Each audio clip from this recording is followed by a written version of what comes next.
changing the narrative, because the expectation was that if you're getting married, you need to wake up early and you have to work and you just have to be on your feet and working. And they trying to define marriage for you.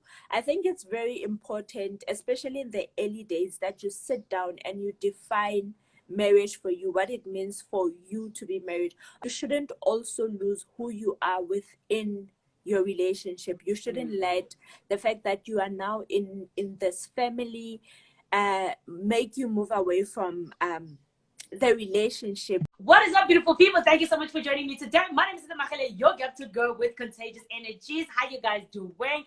Thank you so much for joining me again on Are You Ready to Be a Makoti? So like I mentioned, this segment is just to help our sisters out there to know what to expect in different cultures that they're getting married to. And just know that marriage is not just about your wedding day, your beautiful dress, and the fancy food and the dancing, because after that, you have to deal with in-laws. Then you have kids. Then you have to work. Then you have to do all these other things, okay? So don't say I don't have your back, because here I am delivering and doing the right thing. If you are new to this channel, don't forget to subscribe below. Turn on the notification bell so that you are notified every time I post a video. So today I have one of the amazing people on my Instagram. Like, really, she motivates me with her gym, you know, how she raised her kids, and her content is amazing. Let me give her a chance to introduce herself, and then we'll get into all the goodness of being a bride. Welcome to the channel. Thank you so much for having me. I'm really happy to be here. So my name is Lerato. I am based in Bloemfontein. My Instagram, I share really random content about my life. I tried having a niche, which was motherhood and all of that, but I found that it just doesn't work. It just doesn't work. I want to share what I feel like sharing. So I share all things motherhood, all things me, really. So do check out my channel, my page, if you get a chance. And I'm based in Bloemfontein in South Africa, and I've been married for 4 years. Nice. And how did you guys meet? So we met in 2013, 2014 really. My then friend, sat with him in a bus. They were traveling from Joburg to Bloem, and they exchanged numbers, and they never really spoke. But that was in April. Fast forward, in December, he asked my friend to give him my numbers, because my friend had posted us, me and her, on her WhatsApp. Saw a girl he liked. And then we started talking on WhatsApp, and that was in December. We met in person in January, and we started dating then. Oh, sweet. And how did the whole proposal, how many kids do you have? So with the proposal, we spoke about the proposal long before it happened. So it wasn't a surprise or anything like that. It was something that we have been planning for not a while, but we did discuss it. Like, do you want to get married, and how should we do it? So it didn't come as a surprise, which was okay. I wasn't bummed about it, because I think before you propose, particularly for us Black people, you can't just go and plan a whole proposal and the person is not ready to get married.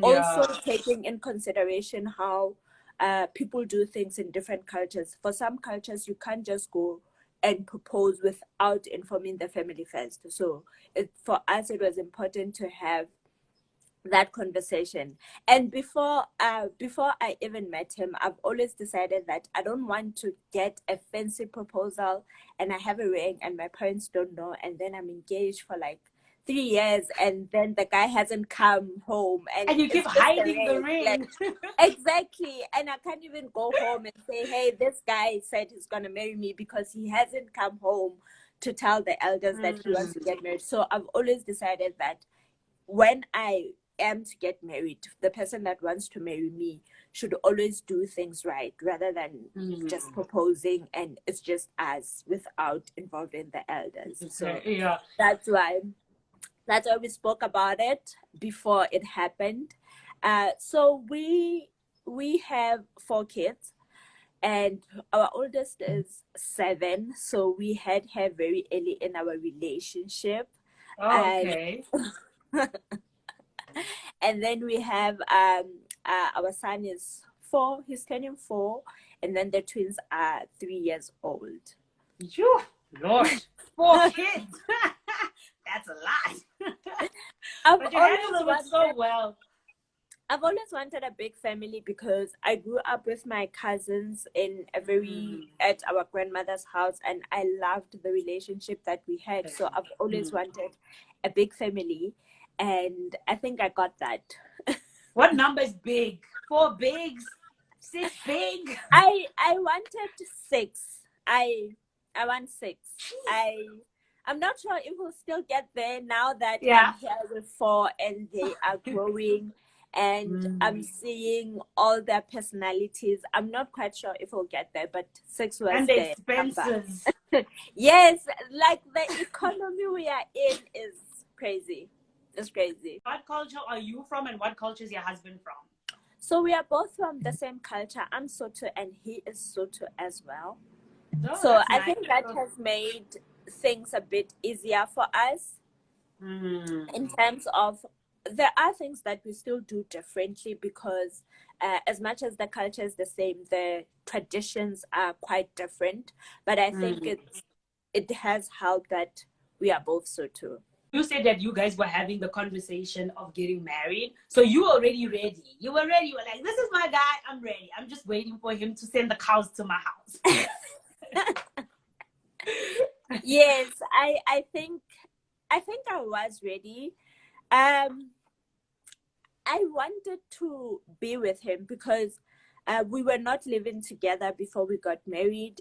We stayed in separate places, and I thought that is like delaying us rather than, and we wanted to build the life together. We've spoken about this. So I was ready. I was ready. You were ready. You were like, dude, I'm ready. Send the cows. So I understand that you were in the same culture, but what were some of the expectations that you thought that they had for you as a daughter-in-law or even as an in-law? Does he have any siblings? Yes, he does have siblings. He's the youngest of 4. Yeah, he's the youngest of 4. But for us with expectations, our families are very chilled. They let us lead everything. They came to us while we went to them, and they let us take decisions on how we want things done. Obviously, we did do the lobola negotiations, the lobola thing, but other than that, there isn't really much that would be done. The other thing is that when I got married, I was pregnant and I had just started a new job, so we couldn't really go to his place and do the Makoti thing because I was almost at the end of my pregnancy and I had just started a new job, so I couldn't take time off work. So there's that. But our families are very chilled. There isn't a lot of traditions that we follow per se. So I think that also gave us room to explore what is it that we want to do and build the foundation or start our marriage the way that we want to. So let's talk about the Makoti thing. You said that you didn't get to do that Makoti thing. So tell us what happens if you went to do the Makoti thing. What was some of the expectations that they had for you? Generally, it's just spending time together. There isn't making tea, like traditions or the fact that I know other people, when they go to their husband's home, they're made to feel like you are a daughter-in-law, you need to do everything. For me, it's not the case. When we do, even now, when we do go over to my husband's family, he has a sister and 2 brothers, and his mom passed away, so his sister's like the mom of the house. The mom. She takes care of us. She just ensures that I'm treated like the other siblings and we just spend time together. The important thing is spending time together. The duties, things such as cleaning and cooking and all of those, they are just done the same way. Obviously, I would chip in and clean and cook, but the expectation isn't that because you are the daughter-in-law, you have to do everything and you should feel that this is your husband's home. But let's say now somebody, let's say me, for example, I'm Congolese, right? And I'm getting married to a Sutu man, you know. What are some of the things I'll be like, girl, get ready because there you do this and this and this and this and this. You know what I mean? Like, what are some of those things? I didn't really experience that. Like, I Mm-hmm. didn't. I think it also has to do with changing the narrative, because previously I think the expectation was that if you're getting married, you need to wake up early and you have to work and you Mm-hmm. just have to be on your feet and working, and you won't rest if you are at your Yeah. parents' place. You can only rest while you are at your place. But I think for me, maybe it's the conversations I had with my husband together with his family being so chilled and not being necessarily about that struggle life, if I can Yeah. if I can say that. But I didn't experience any of those. Assuming you never offended anybody, because I mean, you had life so easy. Luckily not, like, not that I Ah, know of, but there eh. hasn't been like a confrontation where people felt offended. Also important to have a conversation with the person you're going to marry. But even in that conversation, what do you say? Do you say, listen, this is what I never want to do, so you make sure your side of the family never makes me do it, you know? Or what type of conversation do you have? Like, what do you say in that conversation to let him know that, you know what, I'm okay with this, but this is like a no-go area? I think it's just stating your expectations, what you are willing to do. Not that I won't do certain things, because you can never really know what will be expected of you. Even your husband Mm, won't know, because uh, usually when you get married, everybody just comes in, and even people you don't know will be there telling you what to do.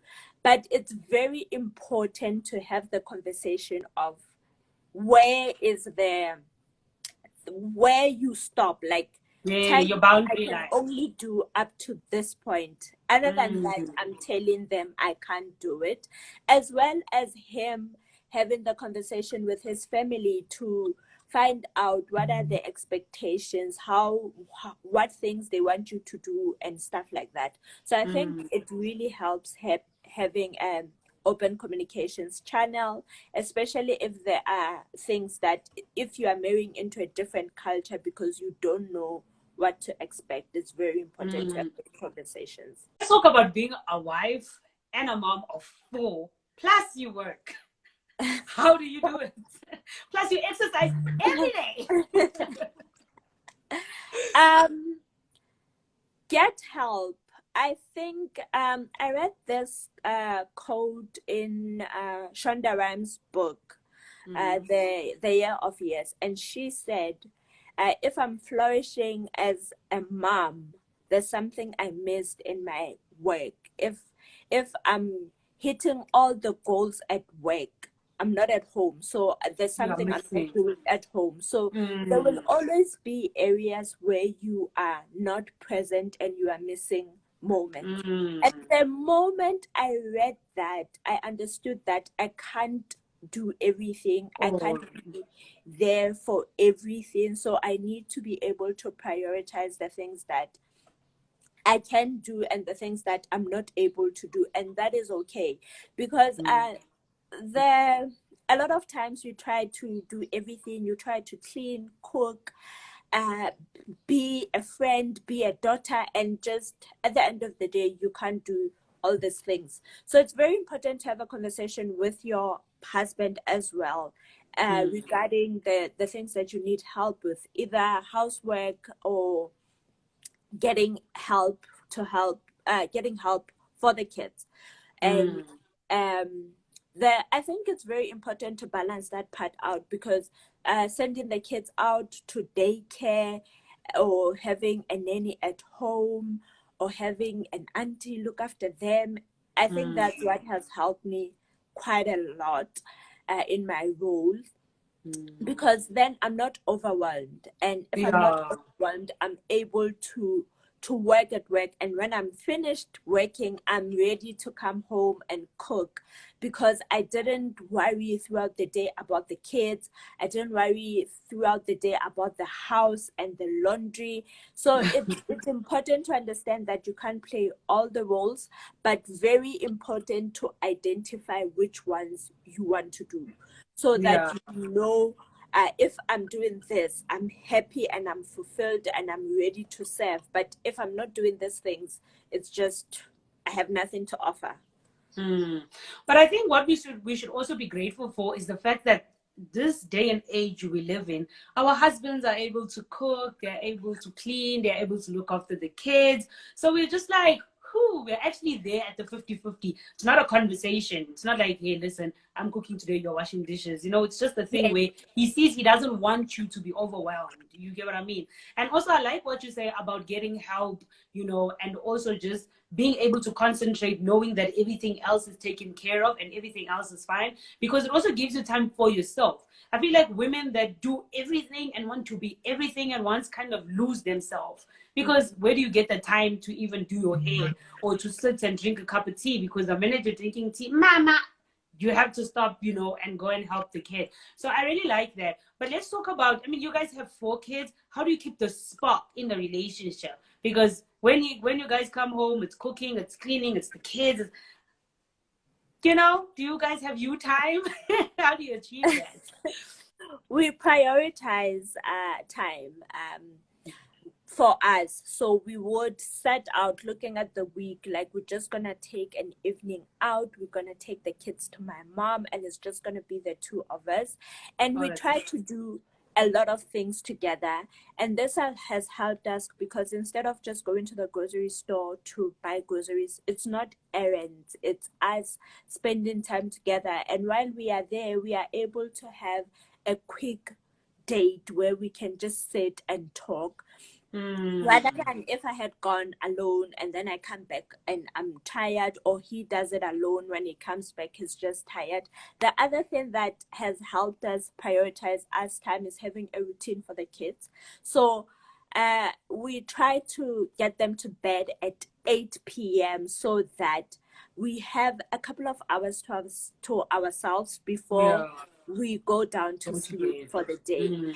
And we try to wake up early as well, just so that we can spend time together before the busyness of the morning comes in and you have to do lunchbox and you have to get ready for school. So we just try in those moments, like if we wake up early, we have a longer day, and we try to spend the day together in the mornings, and then at night when the kids go down to sleep. But date night is very important, so we also do that quite often. What advice you'd give somebody getting married into your culture?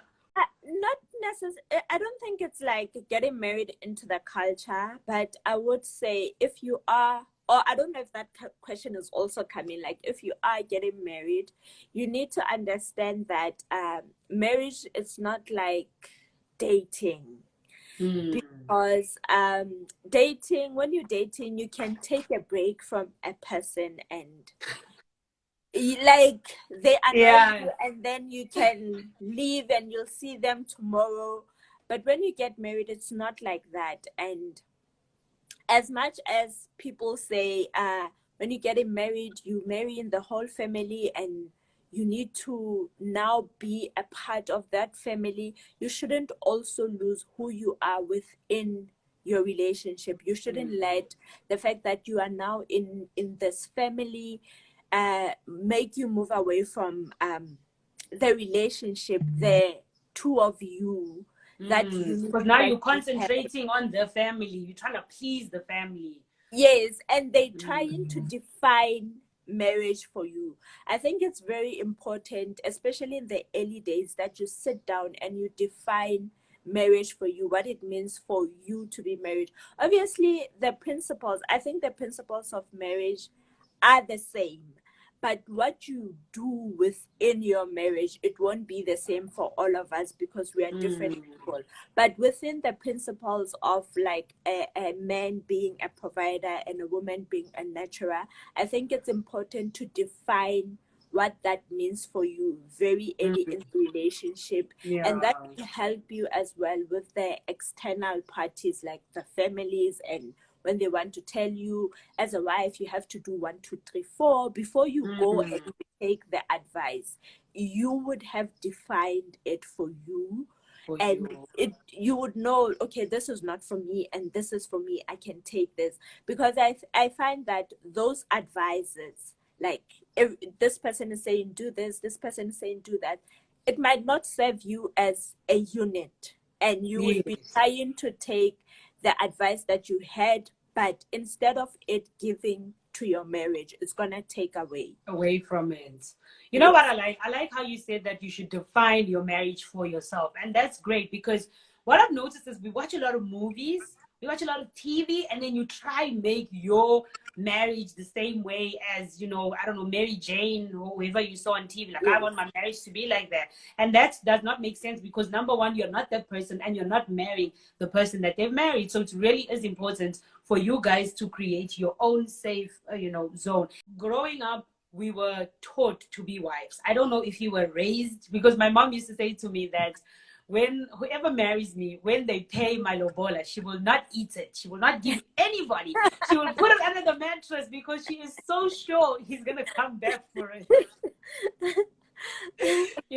So with you, were you raised to be a wife? I don't think so. I don't think so. So I was raised by my mom, by my single mom. I think for her, the goal was be independent, go study and work and just be your own person. Even when the letter came and I told her, like, okay, now we're going to get married, she thought, like, no, you're not ready. Like, just why don't you wait a little bit and do things that you want to do a little bit before you can get married and settle down. And I think with her, it was from their times where when you get married, it's like you as an individual, it's over. Everything you are is to serve the marriage, is to serve the family. Your dreams and everything literally takes like a backside, and then once your kids are grown and whatever, that's when you can try and do things that you like. I think it was her reasoning stemmed from that. So she wanted me to, like, no, focus on your own individuality before going to settle down. But I don't think I was raised to, like, be a wife. I don't think so, because some of the things that I'm now doing, it's not really things that I was taught at home. Like at home, it was just do you, and when you want to get married, then you can, and then So in your culture, do you have like a session where they advise you as a couple, or do they advise you as an individual, or how does that work? So for my culture, yes, they do it. But for us, we did counseling at church more than the ones at home. I think with us being born again Christians, the advices that you get at home sometimes are they're not fruitful. Like it's something that has been said like from generations. It's just been handed down and it doesn't help. So we decided, you know what, if you want to talk to us, we can sit and listen and have a conversation, but we went to church. But with that, okay, I understand that you guys went the church route, but in your culture, do they advise you both as a couple, or do they just advise you as the women? It's as a couple. At my home, it's usually as a couple.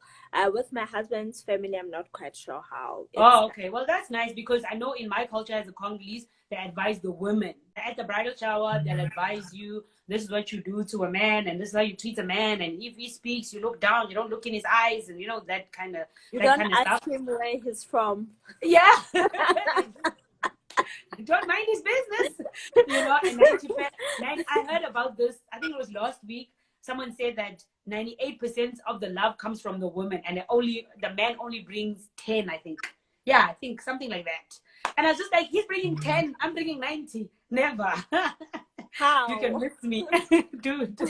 I was like, miss me with it. I know in the Setswana culture, what I really liked is the same, like for you guys, they sit the couple down together and then they advise you. Because I think that's nice to hear from both the male and female perspective, instead of just advising the girl as if she's the marriage. Because then when a marriage collapses, it becomes a thing of you failed as a woman.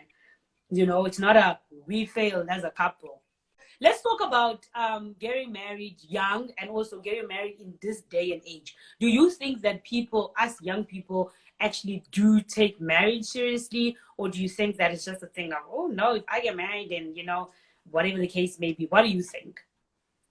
I think us taking marriage seriously needs to go back to us defining marriage for you. Marriage, what it was for our parents, is a lot different to what it is today. So once you, I know a lot of people just feel like, no, me and my partner, we are in a committed relationship. It's cool. We don't need a legal paper to make us more committed to each other. But I think it's way deeper than that when you get married.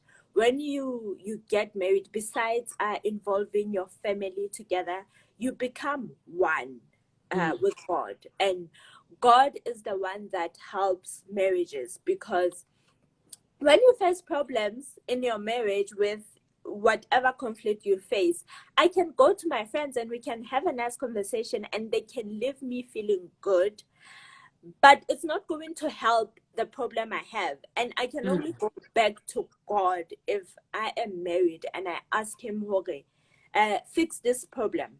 Like, I can go to God when we date him, but God didn't create dating. So for me, for a marriage to work, well, a relationship, a long-term relationship to work, it needs to be marriage. So that is why I think, for me, even in this day and age, marriage is still valid or relevant.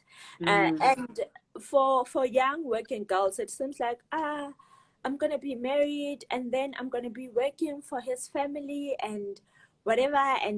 But I feel like, define what you want to do. And you state, this year we're going to go home and send so much amount of money, and this is the we're doing for your family.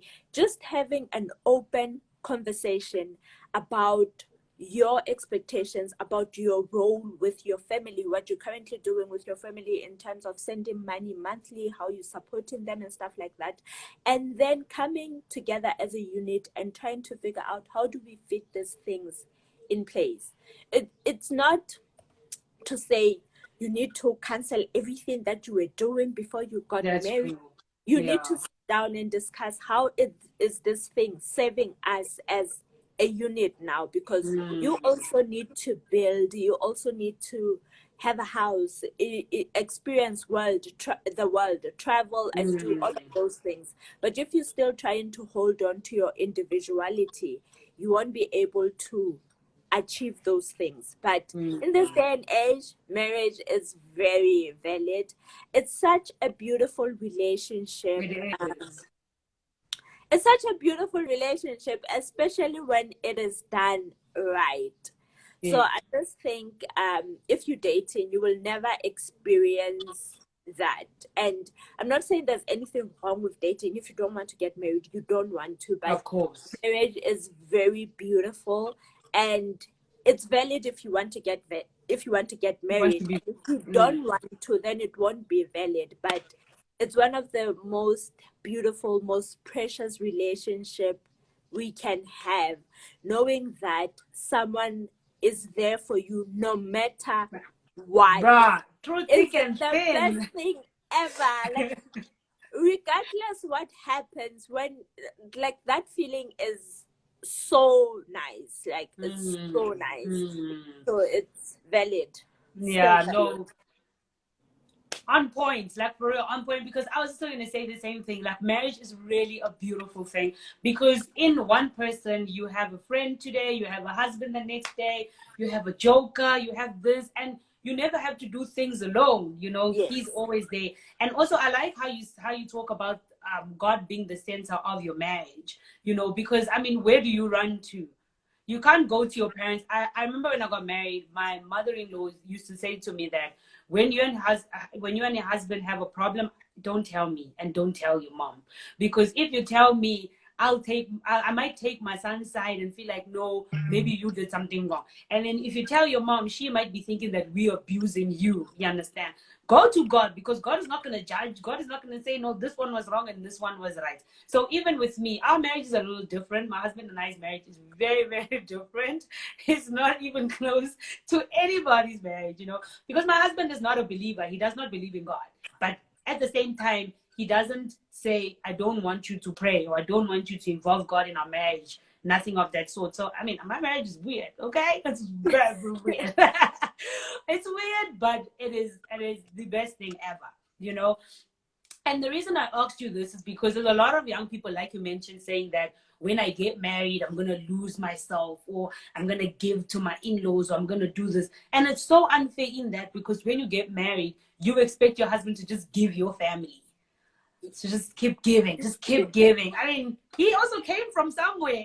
Yes. You know, And he he also had came from, responsibilities as well. you know, exactly. So it's just weird, but I really like how you stress throughout this conversation the importance of having conversation. Like, you and your partner should have conversations about everything. And I think it's super important that people learn to have conversations before they get married. Because now, once you're married, I think even before, like, you plan anything before marriage is even on the table. top, on the table, because your idea of marriage is what essentially you live into. And if you can't change, it would take so much effort, because now you are in love with the person. I think just having this conversation is what would make dating very easy. Just see how a person feels about things, and how open they are to changing their mind. Because if you find out and you've been together for 2 years, it's too late. It's too late. It's too late. It's too late even the first year. Because sometimes I think, like, okay, you're in this marriage and you're thinking, I'm not supposed to be here. But at the same time, you're afraid of what society will say. You have failed as a woman. So it's just like, let me just hold on. But you know what? It's really important. I think that I remember, like, my husband and we got married very quickly. You know, things happened. Next minute I was moving or whatever. So we didn't actually have time to have these conversations. And while I was in the marriage, I was just like, I shot myself in the foot. Because like, we had no conversation about finance, about kids, about what. We didn't have any of that. And it even added on the difficulty of the marriage, you know, as a whole. So I think if you have these conversations before marriage is even on the table, then you know if this person is willing to get married, or if this person doesn't want to get married at all. Because it's the worst thing is to be in a relationship in hopes that you get married, but in his head, he has no intentions whatsoever. You know. Yes. So just in conclusion, just let's close it up now. So in conclusion, what advice would you give to anyone getting married, whether it's a man or a woman? Just general advice. So in marriage, you compromise a lot. And with that being said, you need to know what are your deal breakers. Like, you need to identify deal breakers for finance, for anything, like for literally anything. You need to know and be sure of your deal breakers. And once you know those deal breakers, you shouldn't compromise on those while you are dating, because what you see when you're dating will be magnified in marriage. When you get married, it's just gonna be magnified. So if the partner that you're dating, for example, has a bad relationship with money, and you can see it when you are dating, and that is one of your deal breakers, when you get married, it's just gonna be worse, and your finances are just gonna be worse. And you pull up your hair. You can work on it, and it can be fixed, but it makes things difficult. So when you know your deal breakers, because in marriage you will have to compromise. When there are things, for example, you can have 5 things or 6 that you're not willing to compromise on, and then make the 5, like make it 50-50. There's 5. I prefer 60 because compromise is a lot. So for me, I know the things that I have to compromise on are a little less because I want to be comfortable. I want to be happy myself before I can serve. So if you have to compromise on like 70% of the things or 80% of the things, there's a problem. You're going to get tired. So just make sure that the deal breakers are a little lower than the things that they are okay, they don't matter, because then it will be easy for you to compromise. I think a marriage is made up of compromise, of communication, and as well as apologizing, because when you live with someone, you're sorry the whole day. Apologizing the whole time. So for those 3 things to like come naturally, make sure you're not apologizing for who you are, you can't change the person. So when you see this person is like this, and for example, there are people who go out every Friday, Saturday, Sunday, that's their weekend. If you're dating someone like that, when you get married, he's not gonna just stop and he sits in the house. So you need to be like, if this is a deal breaker for you while you are dating, make sure that you don't marry that guy, because you don't marry that girl, because that girl will still want to go out after you are married, and they might only come down after 5 years of marriage. Do you really want that? So you have the patience. Exactly.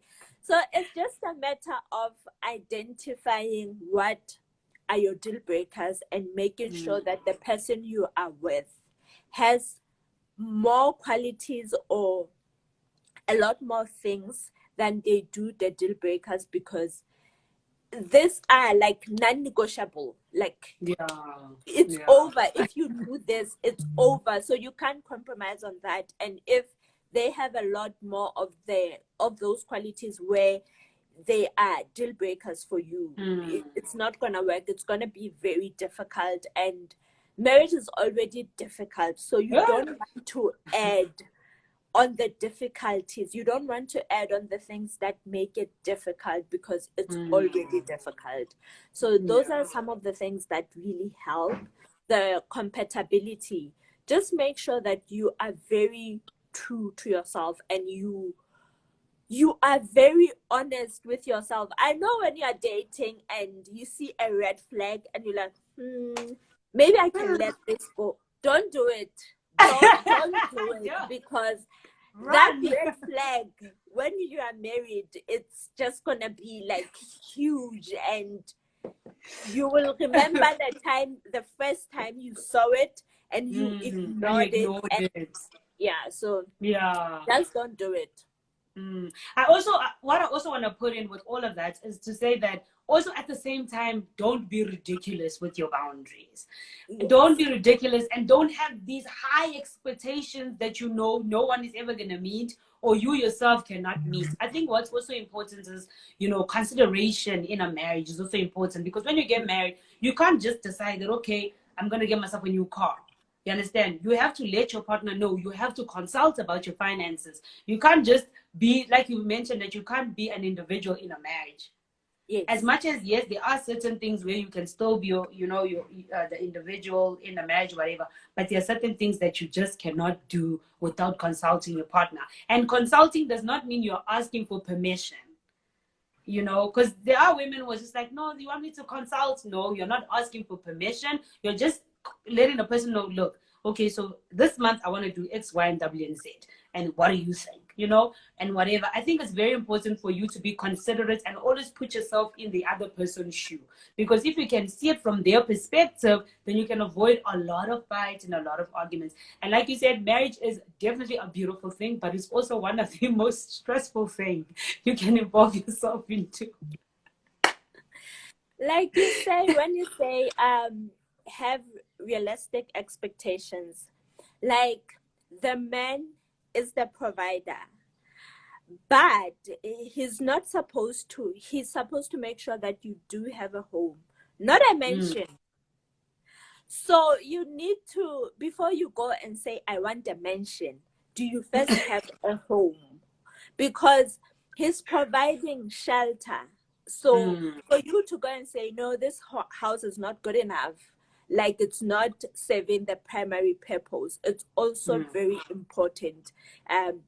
When you're setting your expectations, just make sure that the basic needs are met needs are met. before you Mm. want to be extravagant and Right? extra, and just make sure that the basic need is met, because it's something different to say but you're not providing when he in fact is. When you have a Is. house, you have a car, you Mm. have food. The fact that you want to eat out every day is different too. You have food. So that is not a deal breaker because you did Mm, eat. So just if the primary need is met, the how mm. you want it to be and what comes second. And as long as the primary one is met, I think that's really Amen. important, instead of focusing on what the Jones have next door. As long as the Right? as long as the need is very it's met, that's very Mm, fair and enough. And the other thing, for like advice, do not compare your marriages.